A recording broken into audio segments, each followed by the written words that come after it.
Assalamualaikum warahmatullahi wabarakatuh. Halo anak-anak, bagaimana kabarnya kalian? Kembali lagi bersama saya, Mr. Cecep, yang akan mempelajari pembelajaran bahasa Indonesia ya. Namun sebelum kita membahas pembelajaran hari ini, jangan lupa subscribe ya. Sekali lagi subscribe, oke?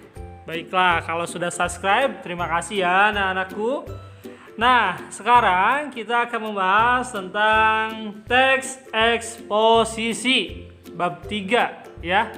Pada pembelajaran hari ini, teks eksposisi di sini merupakan teks yang bertujuan untuk menginformasikan suatu hal atau pokok pikiran yang bertujuan untuk memperluas pengetahuan pembaca. Ngerti maksudnya? Maksudnya, teks eksposisi di sini berupa teks yang memberikan informasi supaya si pembaca mempunyai ilmu baru atau informasi baru. Ya, ini kalian secara tidak langsung pasti sudah membaca teks eksposisi ini karena teks eksposisi sudah berada di lingkungan kita sehari-hari ya. Baiklah, ciri-ciri teks eksposisi itu apa? Ciri-cirinya jelas tidak bersifat non-fiksi ya. Gaya bahasanya informatif. Yang ketiga, tulisan tidak berusaha untuk memengaruhi pembaca. Yang keempat, fakta-fakta dalam teks digunakan sebagai alat perwujudan. Dari ciri-cirinya saja sudah jelas bahwa teks eksposisi bukanlah suatu teks cerpen, fabel, novelet, dan bukan cerita-cerita pokoknya yang berbau-bau fiksi, bukan ya. Ini non-fiksi. Ditambah dia akan memberikan informasi, makanya informatif. Dan terus di sini teks eksposisi tidak bertugas untuk memengaruhi, hanya memberikan informasi baru. Dan yang terakhir sudah jelas harus mempunyai fakta-fakta. Fakta-faktanya itu dari mana? Ya, berarti melakukan riset menurut para ahli. Jadi hati-hati ketika kalian membaca teks eksposisi, harus benar-benar mengetahui informasi apa dan fakta-faktanya dari mana. Oke. Selanjutnya, nah di sini saya juga akan menjelaskan, takutnya nanti kalian tertukar teks eksposisi dan teks argumentasi. Dan ingat, kedua teks ini berbeda. Perbedaannya apa saja? Yang pertama, teks eksposisi hanya berusaha untuk menjelaskan atau menerangkan suatu pokok persoalan. Nah, kalau argumentasi, dia itu lebih ke berusaha untuk membuktikan kebenarannya dari suatu pokok persoalan. Jadi pembenaran, bukti, argumentasi. Kalau eksposisi menerangkan suatu pokok, hanya menerangkan, menjelaskan. Yang kedua, teks eksposisi penulis menyerahkan keputusannya kepada pembaca. Ya, maksudnya di sini memberi keputusannya itu kalau kamu percaya ya silahkan. Dan itu adalah informasi yang sudah ditulis di dalam teksnya. Sedangkan teks argumentasi, nah di sini itu lebih baik ke kritis si pembaca, yaitu mengubah pandangan si pembaca ya ke teks kritis kalau argumentasi. Yang ketiga, kalau eksposisi bersifat informatif atau penuh dengan informasi. Nah, kalau argumentasi lebih banyak ke menguraikan, mendeskripsikan sejelas-jelasnya tentang objek tulisannya. Karena teks argumentasi biasanya dipakai untuk bahasa atau bahasanya digunakan bahasa berita. ya. Dan lebih meyakinkan kalau argumentasi. Seperti itu, ya. Nah, tambahan ya, untuk teks argumentasi penulis bersifat rasional dan objektif. Itulah yang disebut dengan argumentasi. Jadi agak longgar kalau eksposisi, ya. Tidak perlu merinci, memperjelas, menguraikan sejelas-jelasnya, tidak perlu. Kalau eksposisi hanya memberikan informasi yang berupa fakta-fakta yang kalian dapat di dalam penelitian itu sendiri, ya. Pasti mudah. Baiklah. Untuk selanjutnya kita akan ke pembahasan atau kebahasaan.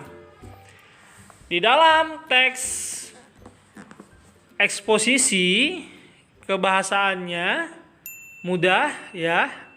Kenapa? Karena hanya ada beberapa saja.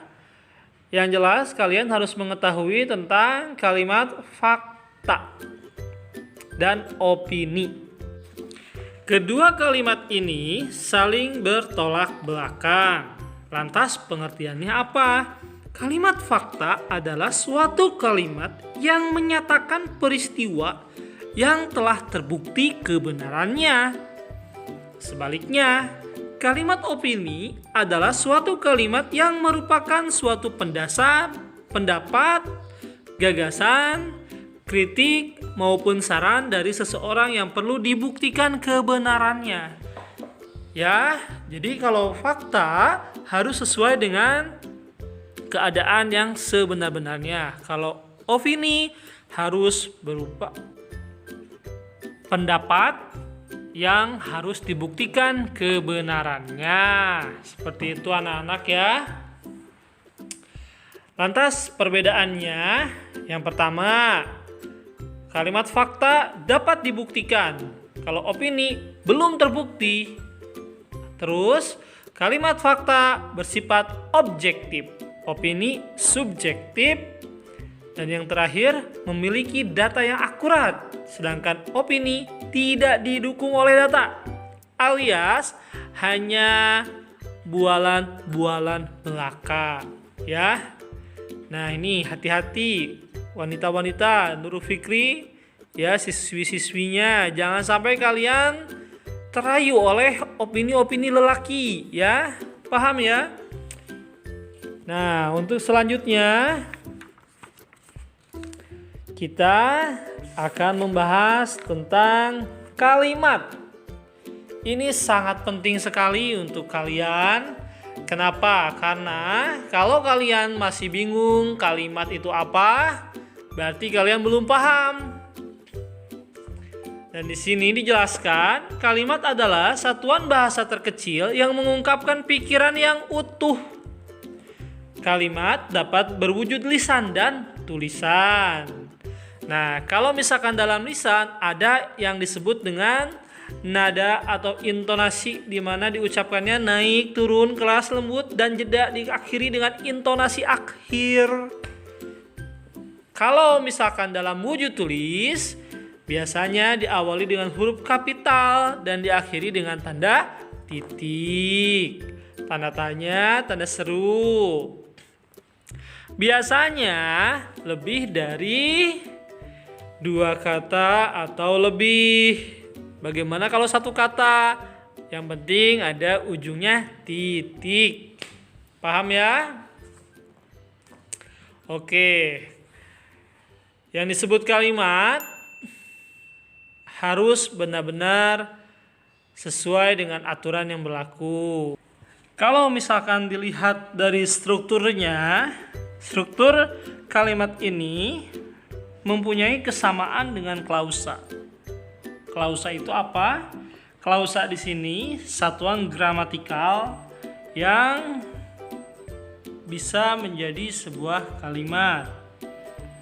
Nah, perbedaannya yang mendasar terletak pada intonasi atau pada tanda baca akhir yang tidak dimiliki oleh klausa. Kalimat juga dapat terdiri atas satu klausa atau lebih.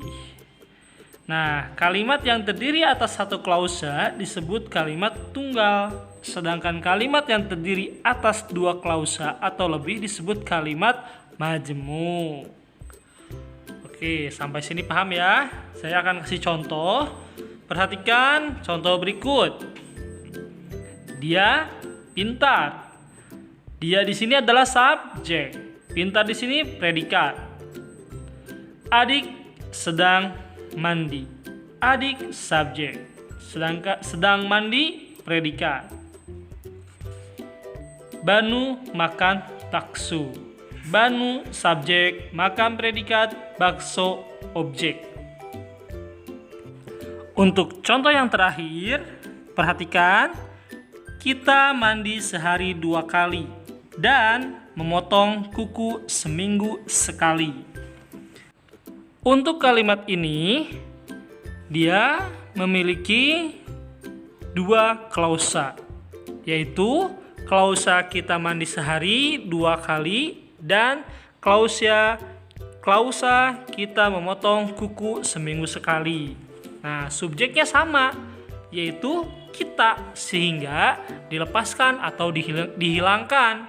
Kalau misalkan tetap dia ada kata kita, maka nanti kalimatnya akan menjadi boros karena ada kata kita, subjeknya 2. Maka dari itu, nanti kalau kalian membuat kalimat 2 klausa harus diperhatikan supaya kalimatnya menjadi efektif.